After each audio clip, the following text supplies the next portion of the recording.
اللہ کریم نے فرمایا بندہ مومن جان لے اگر میں تجھے ایک مشکل دوں گا تو میں تجھے کتنی آسانیاں، چلے سارے بول دیں کتنی جی، کتنی اللہ تعالیٰ آسانیاں دے گا؟ 2 آسانی۔ ہم لوگ اچھا جب ہمارا ذہن بن جاتا ہے نا کمزوری کا، ہمارا جب مزاج بن جاتا ہے مایوسی کا، پھر معاملہ ذرا ہمارے لیے گمبھیر ہو جاتا ہے۔ اگر ہم یہ ذہن بنائے نا کہ مشکل میرے اللہ کی طرف سے آئی ہے تو وہ مجھے آسانی بھی ضرور عطا کرے گا، تو پھر اللہ ضرور ہی آسانیاں عطا فرماتا ہے۔ اور جو مشکلات زندگی میں آتی ہیں نا، حضرت مولا علی شیر خدا رضی اللہ تعالیٰ عنہ کا بڑا خوبصورت فرمان ہے۔ حضرت علی فرماتے ہیں جب تجھے مشکل آتی ہے تو وہ تجھے رب کا پتہ بتانے آتی ہے، وہ تجھے اللہ کا پتہ بتاتی ہے، اس لیے کہ جب تو سارے اسباب کر لیتا ہے، جو ضرورت ہوتی ہے پوری کرتا ہے، تندرست ہو کے وہ کام کرتا ہے، پھر بھی کام نہیں ہوتا، تو اس کا مطلب ہے کرنے والا تو نہیں، کرنے والا کوئی اور ہے، جو کام کرنے والا کوئی اور ہے۔ تو عزیز بھائی یاد رکھیں، ہر مشکل کے ساتھ اللہ نے آسانی رکھی ہوتی ہے۔ اگر اللہ تبارک و تعالیٰ بیماری عطا کرے تو اس کے ساتھ اللہ پھر جو تندرستی دیتا ہے وہ بھی بڑی اعلیٰ عطا فرماتا ہے۔ اگر اللہ کبھی غربت دے تو پھر اس کے بعد جو اللہ تعالیٰ آسانی دیتا ہے وہ بھی بڑی اعلیٰ عطا فرماتا ہے۔ اگر کہیں سے آپ کو دکھ ملتے ہیں تو پھر جب سکھوں کا وقت آتا ہے تو پھر گنے نہیں جاتے۔ یاد رکھیں مشکلات کے پہلو میں آسانیاں ہوتی ہیں، اور جس آدمی کو مشکل آتی نہیں، میرے نبی کریم سید عالم صلی اللہ علیہ وسلم نے فرمایا مومن کو جو مشکل بھی آتی ہے اللہ اس کی برکت سے اس کے گناہوں کو معاف فرما دیتا ہے، اللہ اس کی برکت سے اس کے گناہوں کو معاف کرتا ہے، یہاں تک کہ حضور نے فرمایا میرے مومن کو کانٹا بھی چبھے تو اللہ تعالیٰ اس کی مشکل کو آسان فرما دیتا ہے۔ 2 بزرگ بیٹھے تھے، ایک حضرت احمد رحمت اللہ علیہ اور ایک حضرت شرف الدین منیری رحمت اللہ علیہ۔ تو حضرت شرف الدین منیری کہنے لگے کہ دوست اصل میں وہ ہوتا ہے جو دوست کی طرف سے آنے والی تکلیف پر صبر کرے، جو اللہ کی طرف سے آنے والی تکلیف پہ صبر کرے وہ اللہ کا محبوب ہوتا ہے۔ تو حضرت احمد فرمانے لگے نہیں مجھے تیری بات کی سمجھ کوئی نہیں آئی، صبر کرے وہ اللہ کا دوست ہے، مصیبت پہ صبر کرے۔ تو کہا جناب پھر اگر نہیں سمجھ آئی تو آپ بتا دیں اللہ کا دوست کون ہے؟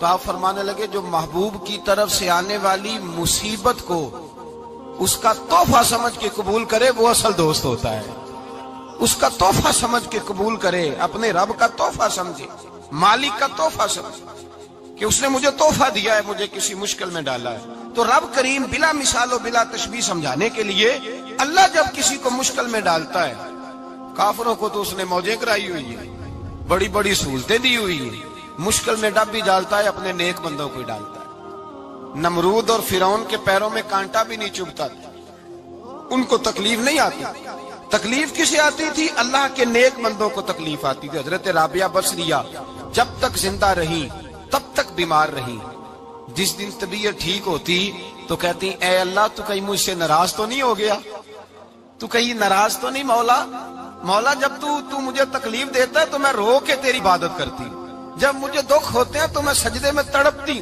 اور خدا بندہ اب تو میں سکھی ہوں، موج میں ہوں، مجھے رونا ہی نہیں آ رہا، تو خدا بندہ تو کہیں ناراض تو نہیں ہو گیا مجھ سے؟ دکھ تو اچھے ہوتے ہیں، دکھ تو پیارے ہوتے ہیں، اور دکھوں کے بعد جو اللہ آسانی دیتا ہے اس آسانی کا پھر کیا ہی کہنا۔ اس حضرت ایوب علی نبینا علیہ الصلوۃ والسلام بیمار رہے، 60 سال اللہ نے تندرستی دی۔ کتنے سال بولے؟ 60 سال، غور کرنا بات پر، 60 سال علیل رہے، پھر بیمار ہو گئے، 18 سال ہو گئے بیمار ہوئے۔ زوجہ کہنے لگی دعا کر لیں آپ کو اللہ صحت دے دے۔ ہمیں اگر کوئی بندہ پوچھ لینا کہ بھائی کبھی کوئی خاص بات تو سناؤ، تو ہم جو ساری زندگی سکھ کے ساتھ سوئے ہوتے ہیں وہ بات نہیں سناتے، وہ جو ایک رات درد سے نیند نہیں آتی اس رات کا قصہ سناتے ہیں، کہتے ہیں وہ میرے الٹے دانت میں درد تھا تو میں ساری رات سو نہیں سکا۔ او بھائی جو ساری زندگی سویا ہے اس کا تو ذکر نہیں کر رہا، اور ایک رات جو تجھے نیند نہیں آ رہی۔ کسی سے پوچھا جائے، ڈاکٹر کہتے ہیں 360 ہڈیاں ہوتی ہیں وجود میں، کسی سے پوچھا جائے نا تیرا کیا حال ہے تو 359 ہڈیوں کا ذکر نہیں کرتا، جس گھٹنے میں درد ہے اس کا ذکر کرتا ہے، کہتا ہے یہ گھٹنے میں بڑی درد ہے۔ او بھائی باقی 359 ٹھیک ہے نا، ان کی بھی تو کوئی بات سنانا۔ حضرت رابعہ بصریہ رحمت اللہ علیہ کے پڑوس میں ایک نوجوان رہتا تھا، آپ کے پڑوس میں، تو وہ جب جو محلے میں بچے رہتے ہیں نا گاؤں میں ان کا پتہ ہوتا ہے، پڑوسی تھا تو 34-35 سال نوجوان کی عمر ہو گئی، کبھی بیمار نہیں ہوا۔ ایک دن اس کی طبیعت علیل ہوئی، سر میں درد ہوا تو اس نے پٹی باندھ لی سرخ رنگ کی، باہر نکل کے آیا، حضرت رابعہ بصری علیہ رحمہ نے دیکھا تو فرمانے لگے بیٹے خیر ہے؟ لگا جی اماں جی سر میں بڑی درد ہے۔ آپ فرمانے لگے کتنی عمر ہو گئی؟ کہنے لگا 34-35 سال۔ فرمانے لگے پہلے تو کبھی درد نہیں نہ ہوئی؟ کہا نہیں اماں جی آج ہی ہوئی ہے۔ تو آپ فرمانے لگے 34 سال اللہ نے صحت دی ہے، تو نے شکر کی ایک پٹی بھی نہیں باندھی، اور آج درد ہوئی ہے تو شکوے کی پٹی تو نے فوراً ہی باندھ لی ہے، کوئی شکر کی پٹی بھی باندھنی چاہیے۔ حضرت ایوب 18 سال بیمار رہے، زوجہ کہنے لگی دعا کر لو، تو آپ فرمانے لگے بی بی سے کہ صحت کتنی دیر رہی؟ اس نے کہا 60 سال۔ تو آپ فرمانے لگے ذرا بیماری کو بھی 60 سال گزر لینے دو، پھر دعا بھی کر لیں گے۔ یہ دعا کی، اللہ یہ لفظ کہے اللہ نے صحت دے دی، تندرستی آ گئی۔ ایک دن گھر میں بیٹھے بیٹھے زوجہ کہنے لگی کہ ایوب یہ بتاؤ دکھ اچھے کہ سکھ؟ آپ فرمانے لگے سارے دن ہی اللہ کے ہیں پر دکھ بڑے اچھے تھے، مجھ سے پوچھو تو دکھ بڑے اچھے تھے۔ کہا کس طرح؟ تو حضرت ایوب فرمانے لگے جب میں بیمار تھا تو 24 گھنٹے میں ایک دفعہ میرا رب میرا حال پوچھا کرتا تھا، ایک دفعہ میرا اللہ پوچھتا تھا ایوب تیرا حال کیا ہے؟ فرماتے ہیں 12 گھنٹے تو لذت ہی رہتی تھی کہ میرے رب نے میرا حال پوچھ لیا، اور اگلے 12 گھنٹے میں انتظار کرتا تھا مالک حال دوبارہ کب پوچھے گا۔ فرمانے لگے اب صحت تو ہو گئی ہے پر اب میرا رب میرا حال تو نہیں نہ پوچھتا۔ بھائی مشکلات جو ہوتی ہیں وہ تو تجھے سجا دیتی ہیں، سوار دیتی ہیں، تجھے یاد آتا ہے کوئی اپنا، جب تجھے درد ہوتی ہے نا، تکلیف ہوتی ہے، پھر تیرا دل کرتا ہے کوئی کندھا ملے جہاں میں سر رکھ کے رہوں۔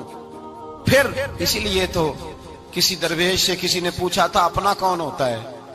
تو کہا جو تجھے دکھ کے وقت یاد آئے وہ تیرا اپنا ہے، جو تجھے عین آزمائش کے وقت یاد آئے اور تجھے اس کا نمبر فوراً تیرے موبائل پہ چلنے لگے وہ تیرا اپنا سجن ہے، جس کو تو دکھ کے وقت یاد کرے۔ تو بھائی مشکلات کے بعد جو اللہ آسانی دیتا ہے، حضرت ابراہیم کو آگ میں بھی پھینکا گیا، حضرت ابراہیم علیہ السلام کو ستایا بھی گیا، نکالا بھی گیا، لیکن جب ان مشکلات سے گزرے تو میرا رب فرماتا ہے وَإِذِ ابْتَلَىٰ إِبْرَاهِيمَ رَبُّهُ بِكَلِمَاتٍ فَأَتَمَّهُنَّ قَالَ إِنِّي جَاعِلُكَ لِلنَّاسِ إِمَامًا۔ کہا جب ابراہیم پورے اترے تو پھر ہم نے انہیں امام بنا دیا۔ یا اللہ کس طرح کی امامت دی؟ فرمایا میں نے اتنی اعلیٰ شان عطا کی ہے کہ اپنے لاڈلے رسول کو جناب ابراہیم کی نسل میں پیدا فرما دیا ہے، میں نے مصطفیٰ کو ان کی نسل میں پیدا کر دیا، قیامت تک کے لیے ان کا وقار بڑھا دیا۔ اللہم صلی علی محمد وعلی آل محمد کما صلیت علی ابراہیم وعلی آل ابراہیم، ان کی عظمت بڑھا دی، اس لیے کہ جب وہ آزمائش سے گزر کر کے آئے پھر جو آسانی دی۔ میرے نبی پاک صلی اللہ علیہ وسلم نے دین ابراہیمی کی بہت ساری چیزوں کو رکھا، کہا میں ملت ابراہیمی پہ ہوں۔ جب کوئی مشکلات کو عبور کر کے آتا ہے، جب کوئی تکلیفیں سہ کر کے آتا ہے، اس کے لیے جو اجر ہوتا ہے، اس کے لیے جو پھر اللہ کتنی ذرا بڑی توجہ کیجئے گا۔ لوگ سمجھتے ہیں فلاں آدمی مشکل میں ہے تو شاید مشکل میں ہی رہے گا، فلاں آزمائش میں ہے تو شاید میرا اللہ فرماتا ہے ایک مشکل دے کے میں 2 آسانیاں بھی دوں گا۔ تم مشکل دیکھ رہے ہو، مشکل نہ دیکھو، وہ جو اس کو بعد میں آسانی آنے والی ہے، اور ڈبل جو میں اس پر نعمت کرنے والا ہوں اس کو دیکھو۔ حضرت یوسف کو بھائیوں نے کنویں میں ڈال دیا تھا، اور جب کنویں سے نکلے تو مصر کے بازاروں میں بکے، اور پھر زلیخا نے الزام لگایا تو حالات بگڑ گئے، حضرت یوسف کو جیل جانا پڑا۔ کتنی کٹھن زندگی تھی، لیکن میرے مالک کو کچھ اور ہی منظور تھا۔ کنویں میں گرنے والے، بازار میں بکنے والے، جیل میں جانے والے، الزام لینے والے جناب یوسف کو رب کریم نے اسی مصر کا بادشاہ بنا دیا، اللہ پاک نے اسی مصر کا حکمران بنا دیا۔ یاری تیری سونا پر ازمیشاں تیریاں اگ، اے سونا پرکھیا جاوندائی پہلو نال اگاں دے لگ، اس کے لیے تھوڑا سا جتن کرنا پڑتا، تھوڑے کٹھن حالات سے گزرنا پڑتا، تھوڑی آزمائشوں کا روپ دیکھنا پڑتا۔ ہم چاہتے ہیں کہ ہمیں چھیڑے کوئی نہ کوئی تکلیف نہ آئے، کوئی آزمائش، یہ ہو نہیں سکتا میرے بھائی، نامی کوئی بغیر مشقت نہیں ہوا، 100 بار جب عقیق کٹا تب جا کر نگی ہوا۔ ہم چاہتے ہیں کہ ہمیں کچھ بھی دقت نہ آئے، مشکلات نہ آئے، اور مشکلات تو انسان کو سنوارتی ہیں بھائی، وہ تو نکھارتی ہیں۔ کبھی پوچھا کرو جا کر کے کسی گندم کے دانے سے کہ تو کہاں سے ہو کے آیا ہے، کہاں سے نکل کے آیا ہے، تو وہ بتلائے گا کہ بڑے مشکل مراحل سے گزرا ہوں، اور پھر اللہ نے مجھے طاقت دی ہے کہ میں انسان کے وجود کا حصہ بناؤں۔ تو بھائی کٹھن مراحل، آزمائشیں، تکلیفیں، یہ انسان کو بڑا انسان بنا دیتی، یہ اس کے لیے ترقیوں کا پیش خیمہ ہوتی۔ ہمارے جوان پریشان ہو جاتے ہیں، عورتیں خاص کر کے اس بات پہ توجہ کریں، وہ بڑی جلدی غم لے جاتی ہیں، وہ کہتی ہیں جانے میرا کچھ ہوگا ہی نہیں، جانے میرا کچھ ہو ہی نہیں سکتا۔ میرے بھائی درجنوں اور بیسیوں لوگ ایسے ہیں جن کی اولادیں نہیں تھی لیکن نام ان کا ان سے بھی زیادہ ہے جو بڑے بڑے صاحب اولاد۔ حضرت عبداللہ مزنی حضور کے غلام تھے، قبیلہ مزن کے رہنے والے، والد فوت ہو گئے، چچا نے پالا تھا، اسلام قبول کر لیا۔ چچا اسلام کا بڑا دشمن ہے، حضور کا نام آئے تو جلال کرتا، حسد اور بغض میں جل جاتا، بڑی اسلام کے ساتھ دشمنی اور عناد رکھتا ہے۔ حضرت عبداللہ کہتے ہیں پہلے تو میں عشق رسالت کو دباتا رہا، پھر یہ چنگاری شعلہ بن گئی، پھر کہ یہ ہلکا سا جذبہ سمندر اور صحرا کا روپ دھار گیا۔ فرماتے ہیں ماں تھی اور میں تھا، میں گیا جا کے چچا سے کہا میں نہیں رہ سکتا۔ کہاں جائے گا؟ تو میں نے دھیمے لہجے میں کہا میں مدینے جاؤں گا، اب میں رسول اللہ کے مدینے جاؤں گا، اب میرا گزارا نہیں ہوتا، اب میں جاؤں گا۔ کہتے ہیں چچا کہنے لگا اچھا تو وہاں جائے گا؟ تجھے میں نے پالا، میں نے پوسا، وہ مکان میں نے تجھے بنا کے دیا، تیری جیب میں جو پیسے ہیں میرے دیے ہوئے ہیں۔ کہتے ہیں میں نے کہا چچا میں سارا کچھ سوچ کے آیا ہوں، مکان بھی تو رکھ لے، پیسے بھی رکھ لے۔ کہتے ہیں اس نے ہر چیز رکھوا لی۔ جب پلٹنے لگا تو چچا کہنے لگا جو کپڑے تو نے پہنے ہیں یہ بھی میں نے خرید کے دیے تھے۔ حضرت عبداللہ فرماتے ہیں میں نے وہ کپڑے بھی اتار کے دیے، برہنہ حالت میں میں ماں کے پاس گیا اور میں نے کہا اماں میں پہلے بھی تو ننگا پیدا ہوا تھا، تو نے ہی کپڑے پہنائے تھے، میرا پھر بدن ننگا ہو گیا ہے، کپڑے دے دے۔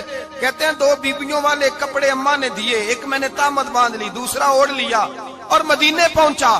کہتے ہیں جب میں ٹھنڈی رات مدینے پہنچا تو کالے رنگ کے حبشی غلام حضرت بلال دودھ کا پیالہ لیے کھڑے تھے، ہاتھ میں کھجوریں تھی، کمبل تھا، کہنے لگے آجا آجا۔ مصطفیٰ نے فرمایا تھا قبیلہ مزن سے میرا غلام آ رہا ہے، میں ساری رات سے تیرا انتظار کر رہا ہوں۔ حضرت جناب سیدنا عبداللہ رضی اللہ تعالیٰ عنہ فرماتے ہیں میری مشکل آسان ہوئی، فرماتے ہیں مجھے مدینے میں اعزاز مل گیا، مجھے عزت مل گئی، ہر آدمی میری قدر کرنے لگا۔ گویا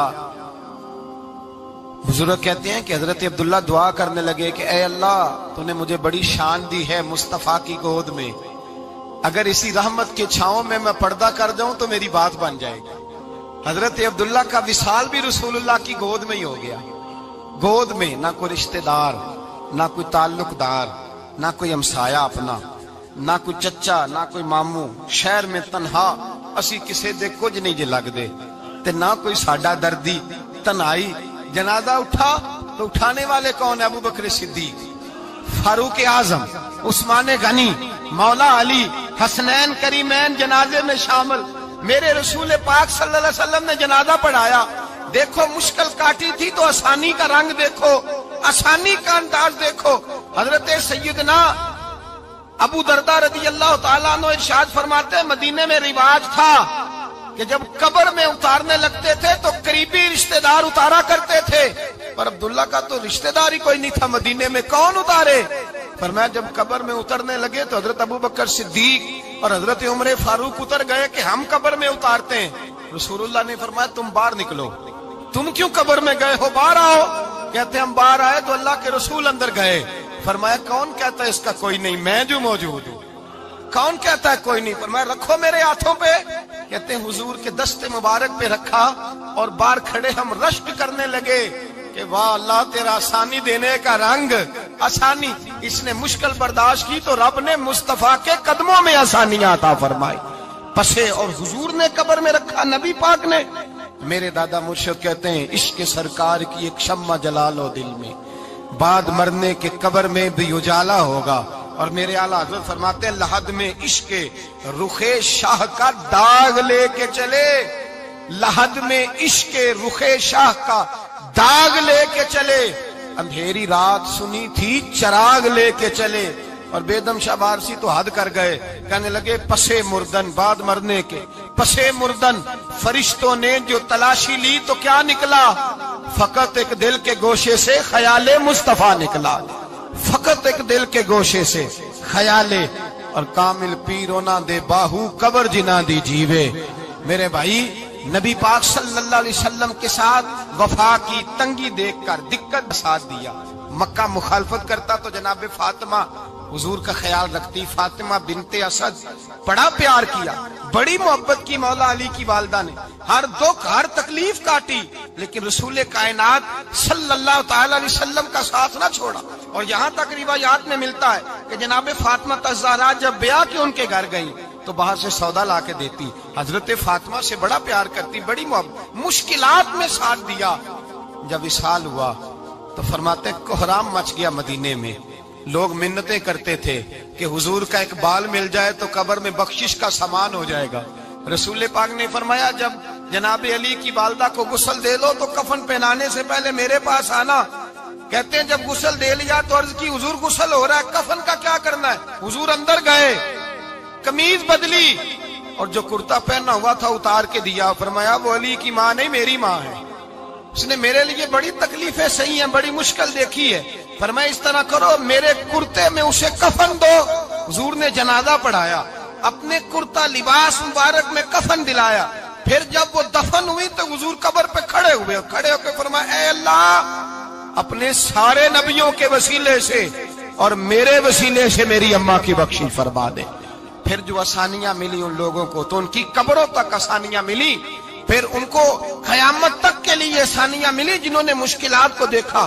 اور بھائی جو سوئے رہے, جو آرام کرتے رہے, جنہوں نے مناسب ہی نہ سمجھا کوئی کٹھن مرحلہ طے کرنا, جنہوں نے کہا نا نا نا نا ہم تو سکھ کے ساتھی ہیں, ہم تو سکون کے ساتھی ہیں, بھائی ہم تو سلوٹ کے ساتھی ہیں, جب موجیں لگے گی تو دوڑ کے پہنچیں گے, کہیں گے ہمارا بھی تعلق بنتا ہے, ہماری بھی رشتہ داری ہوتی ہے, ہمارے بھی رابطے ہوتے ہیں, پھر دوڑ کر کے پہنچیں گے. اصل ساتھی وہ ہوتا ہے جو دکھ کا ساتھی ہوتا ہے, آزمائش کا ساتھی, مشکلات تجھے اونچا اڑاتی. حضرت سلمان فارسی کہتے ہیں میں نبی پاک کی تلاش میں نکلا تھا, حضور کی تلاش میں نکلا, اور میں نے کئی سال حضور کو ڈھونڈا, کبھی ایک دروازے, کبھی ایک دروازے, کبھی دوسرے دروازے, کبھی تیسرے دروازے.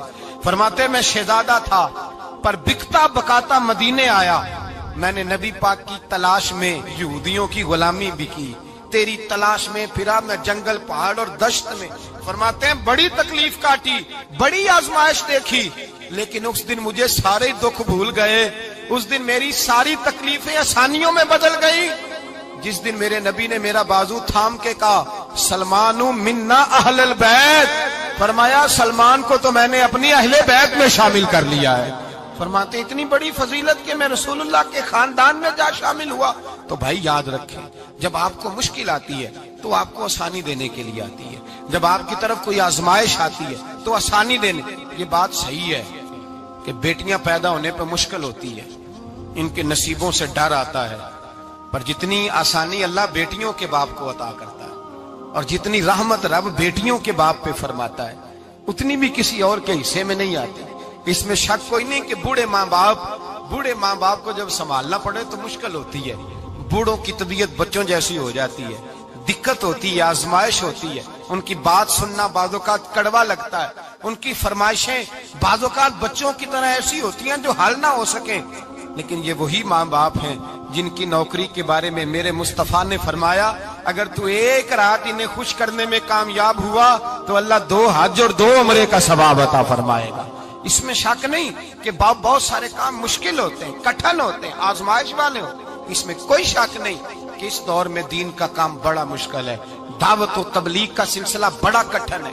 اس دور کے اندر حق بات بیان کرنا بڑا ہی مسئلہ ہے. اس دور کے اندر لوگوں کو کھری بات پہنچانا اور بتانا یہ اپنے ہاتھ میں آگ کا انگارہ پکڑنے کے مترادف ہے.